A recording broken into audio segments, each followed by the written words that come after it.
Boss is back. కొత్తగా ఉంది physique. పూర్తి వివరాలకు చదవండి రేపటి సాక్షి హైదరాబాద్ ఎడిషన్. ఏపీలో ప్రజారోగ్యం పడకేసింది. పాలనను పక్కన పెట్టిన ప్రభుత్వం ప్రతిపక్షాలపై విమర్శలకు ప్రాధాన్యమిస్తోంది. దీంతో రాష్ట్రంలో డయేరియా విజృంభిస్తోంది. ఇప్పటికే 2 జిల్లాలను వణికించిన అతిసార తాజాగా విశాఖలో వెలుగు చూసింది. ఒకేసారి 24 మంది అస్వస్థతకు గురి కావడంతో ప్రజలు ఆందోళనకు గురవుతున్నారు. విజయనగరం జిల్లా గుర్లలో ప్రారంభమైన డయేరియా క్రమంగా చుట్టుపక్కల మండలాలకు విస్తరించింది. వ్యాధిని నియంత్రించవలసిన ప్రభుత్వం పట్టించుకోకపోవడంతో వ్యాధి విజృంభించింది. దీంతో పల్నాడు జిల్లాకు కూడా డయేరియా వ్యాపించింది. దాదాపు 15 మంది మృత్యువాత పడితే 500 మందికి పైగా అస్వస్థతకు గురయ్యారు.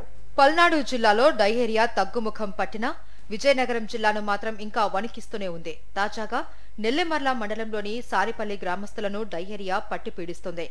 నెల రోజుల నుంచి కేసుల సంఖ్య క్రమంగా పెరుగుతూ వస్తుంది. ఇప్పటి వరకు గ్రామానికి చెందిన 50 మంది అస్వస్థతకు గురయ్యారు. తాజాగా విశాఖ నగరంలో డయేరియా ప్రబలింది.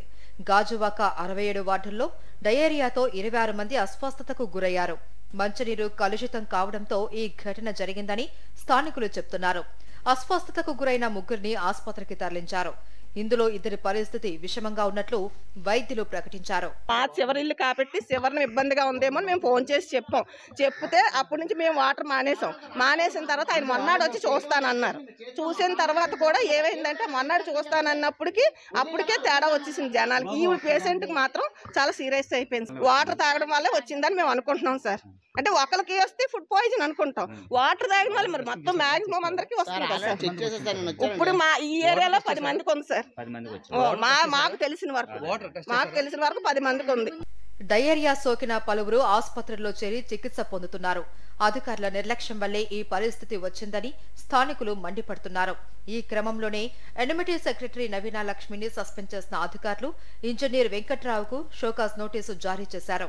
రెస్పాన్స్ వచ్చి మీకు భరోసా మా ప్రాబ్లం చెప్పండి. ఇక డెడ్ అండ్ సార్ ఇదంతా ఇక డెడ్ అనమాట. వాళ్ళు ఏదో వచ్చేసరికి స్ట్రాక్ అయిపోద్దండి. మాకు ఎఫెక్ట్ ఎక్కువ అనమాట. ఇంతకుముందు అలాగే సార్ 2 సార్లు అలాగే చెప్పిన సార్ ఆ రోజు కంప్లీట్ వస్తే ఏమంటే మాకు ఎక్కడో పని ఉందండి మేము వస్తామని చెప్పిస్తానే తర్వాత మార్చిలో వచ్చారండి. చెప్తే మాకు ఇక్కడ ఏం చేస్తుంది మాకు కొలై తప్ప మాకు 2 ఆప్షన్ లేదండి వాటర్ తాగడానికి. ఇప్పుడు ప్రభుత్వం వస్తున్నారు బాగుందా లేదా వీళ్ళు పబ్లిసిటీ తప్ప మాకేం లేదండి.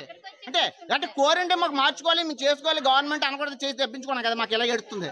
విజయనగరం జిల్లా గుర్ల సంఘటన మరొక ముందే విశాఖలో డయేరియా ప్రబలడంపై ప్రజల్లో ఆందోళన వ్యక్తమవుతుంది.